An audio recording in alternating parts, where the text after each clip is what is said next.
জাতীয় নাগরিক পার্টির মার্চ টু গোপালগঞ্জ কর্মসূচি ঘিরে বুধবার সকাল থেকে থমথমে পরিস্থিতি গোপালগঞ্জ জুড়ে।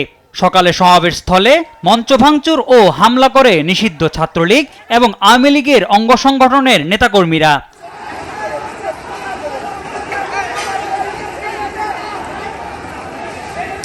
হামলার পরেও কর্মসূচি বাতিল না করে বেলা ২টার দিকে শহরের পৌর পার্ক এলাকায় সমাবেশস্থলে পৌঁছায় এনসিপি কেন্দ্রীয় নেতাকর্মীরা। পরপর বক্তব্য দেয় নাহিদ হাসনাত সার্জিসরা।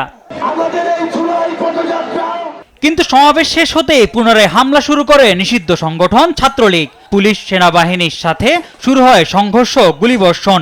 হামলা থেকে রক্ষায় প্রথমে গোপালগঞ্জ পুলিশ সুপারের কার্যালয়ে ও পরে সার্কিট হাউসে আশ্রয় নেন এনসিপির নেতাকর্মীরা।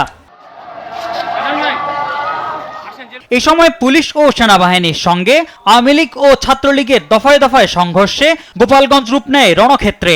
পরিস্থিতি নিয়ন্ত্রণে ৪ প্লাটুন বিজিবি মোতায়েন সহ জারি করা হয় ১৪৪ ধারা।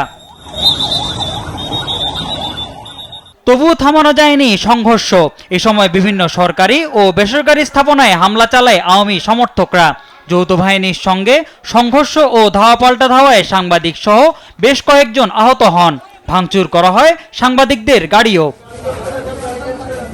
হামলার নিন্দা জানিয়ে এনসিপির উত্তরাঞ্চলের মুখ্য সংগঠক সার্জিস আলম তার ফেসবুকে বাসলে মুজিববাদের কবর রচনা করে ফেরার হুঁশিয়ারি দেন।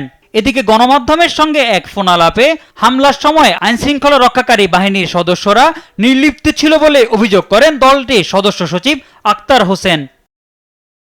পরে বিকেল ৫টায় যৌথ বাহিনীর কড়া নিরাপত্তায় গোপালগঞ্জ ত্যাগ করেন এনসিপির কেন্দ্রীয় নেতারা।